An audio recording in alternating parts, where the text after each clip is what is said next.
Hello everyone, welcome back to my channel Rumpi's blog. আশা করছি তোমরা সকলে ভালো আছো আর আমি অনেক ভালো আছি। চলে আসো নতুন একটা ব্লগ নিয়ে। আর আজ হচ্ছে শনিবার, আর আজ হচ্ছে বড় ঠাকুরের পুজো করব আমি আর মা। তো সেই কারণে সকাল সকাল উঠে পড়েছে আর আমার স্নানও কমপ্লিট। আর এখন নিচে যাব, পুজোর গোছগাছ করতে হবে। আর কোথায় পুজো করতে যাচ্ছি সেটা তোমরা ভিডিওটা দেখলে বুঝতে পারবে। তো চলো তোমরা ভিডিওটা কন্টিনিউ দেখতে থাকো। আর এখন আমি নিচে এসে আগে পুজোটা দিয়ে নেব, তারপর একে একে সব কাজগুলো গুছিয়ে নেব। আমাদের গাছের দোপাটি ফুল।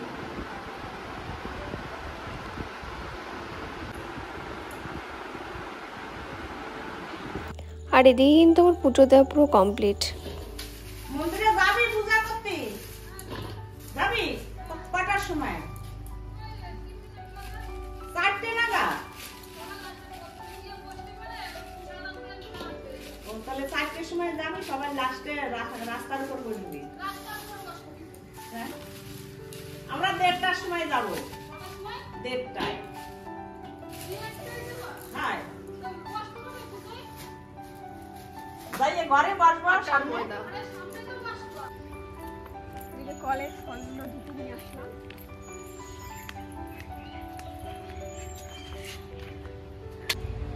এদিকে এখন একে একে ফলগুলো ধুয়ে দিচ্ছি, তারপরে ফল কাটতেও হবে।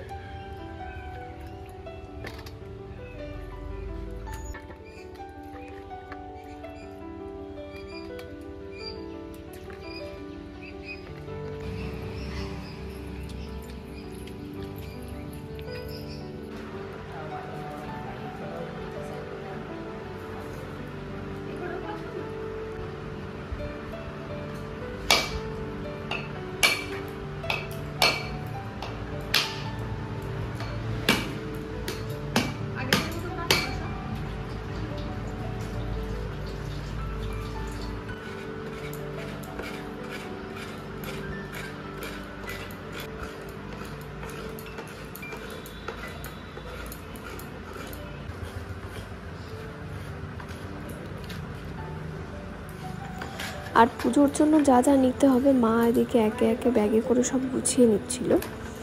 প্রথমে একটা টুল নিল মায়ের বসার জন্য, তারপর হচ্ছে গঙ্গার জল, তারপরে যে চাল, তারপর হচ্ছে ফুল, বেলপাতা সব কিছু একে একে নেওয়া হবে। তারপর ওদিকে মোমবাতি, ধূপকাঠি সব কিছুই নেওয়া হচ্ছে।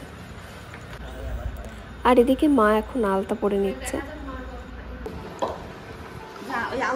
এদিকে এখন নারকেল ঘোরানো কমপ্লিট। এদিকে এখন মা, ওদিকে আতপ চাল, তারপর নারকেল, তারপরে ফল, তারপর চিনি দেবে এর ভিতরে। চিনি। আর এই যে এদিকে হচ্ছে ময়দা, নারকেল, কলা, চিনি।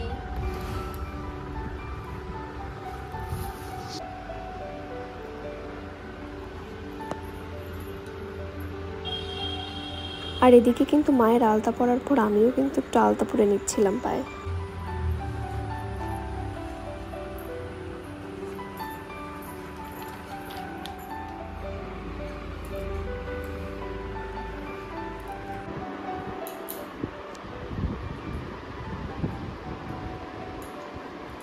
শাড়ি পরা হয়ে গেছে, বাজে হচ্ছে একটা, একদম রাইট একটা বাজে, 1:30টার দিকে আমরা বেরোবো।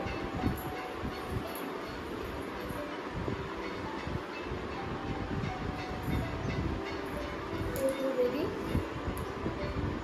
মারও শাড়ি পরা হয়ে গেছে, আলতা পরা হয়ে গেছে।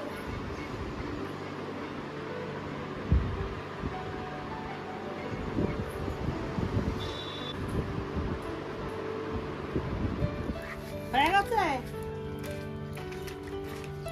এখন আমরা বেরিয়ে যাচ্ছি।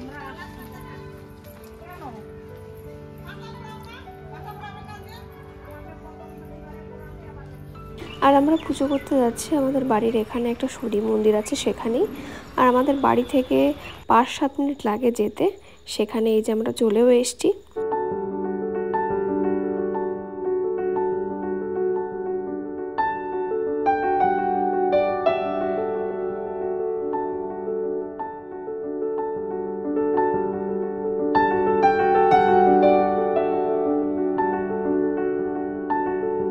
আর আমরা বাড়ি থেকে যে ফল কেটে ভোগ তৈরি করে নিয়ে এসেছিলাম সেটাই আর কি এখন মন্দিরে দিয়ে দিচ্ছি, সাথে ঠাকুরকে প্রণামও করে নিলাম।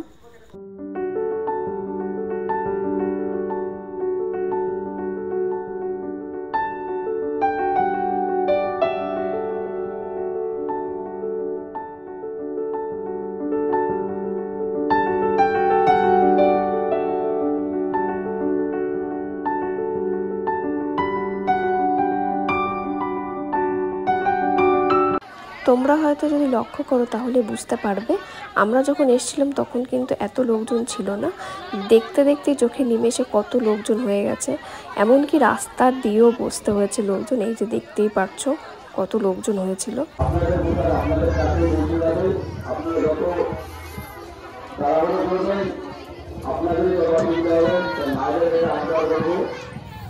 এই যে দেখতেই পারছো আমরা পুজো করে বাড়িতেও চলে এসেছি। আর এদিকে মার অবস্থা দেখে তো বুঝতেই পারছো, মা হাঁটতে পারছিল না। এমনকি আমারও বসে থাকতে থাকতে প্রচণ্ড পায়ে ব্যথা হয়ে গেছিলো। আর মার তো হবেই, বয়স হয়ে গেছে যেহেতু।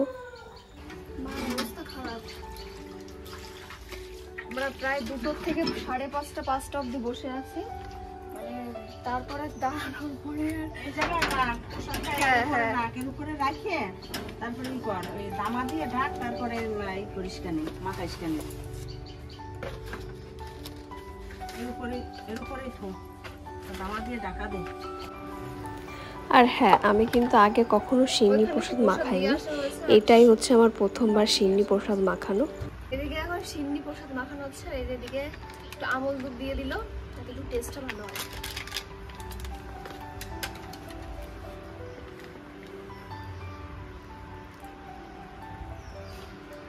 সিন্নি প্রসাদ ম্যাক্সিমাম সবারই খুব প্রিয়, আমার তো মেনলি আমার ভীষণ ভালো লাগে, মার খুব ভালো লাগে। আমাদের ও বাড়িতে মা হচ্ছে আমার বাপের বাড়িতে। এই বড় ঠাকুরের পুজো যদি কোনো বাড়িতে হতো নিমন্ত্রণ করে যেত যাওয়ার জন্য। আমার মার খুব ভালো লাগে সিন্নি, মানে আমি যদি শুনতাম, আমি মাকে যদিও আমি না যাই, আমি গেলে তো আনবই, মাকে বলে দিতাম আমার জন্য বেশি করে নিয়ে আনি।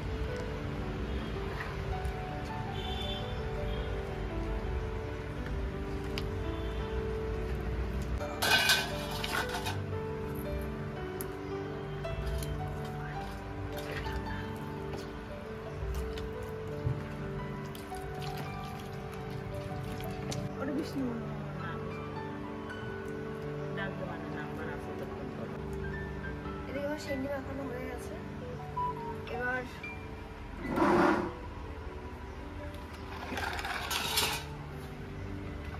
ফলগুলো তুলবো, একটু তুলে তারপর হচ্ছে আস্তে মাখাবো। আর এদিকে দেখতে পাচ্ছ সন্ধ্যা হয়ে গেছে, তো এই যে আতপ চালটা মাখিয়ে নেবো। আতপ চাল মাখানো কমপ্লিট, এদিকে সিন্নিও রেডি, এদিকে ফলগুলো তুলে রেখেছিলাম। মারে পাঠাইলে প্রসাদ নিতে, এখন ফোন করে করে ডাকা হচ্ছে, তাহলে প্রসাদ খাবে কে? এই যে এক গামলা সিন্নি করেছি, এক গামলা আতপ চালের প্রসাদ করেছি, পাঠাইলে আগে কাউকে ডাকা লাগতো না, একবার বলে গেলে পরে ঠিক চলে যাবে। এদিকে তো আমি আর মা বাড়িতে চলে এসেছি। আমাদের বাড়ি আসতে আসতে প্রায় অনেকটাই দেরি হয়ে গেছিলো, প্রায় সন্ধ্যা লেগে গেছিলো। তো যাই হোক, আজকের ভিডিওটা এখানে শেষ করছি। ভিডিওটি তোমাদের কেমন লাগলো অবশ্যই কিন্তু কমেন্টে জানিও। তার সাথে like, comment, share and subscribe করে দিও। দেখা হচ্ছে পরের কোনো ভিডিওতে। তো আজকের মতো সবাইকে টাটা।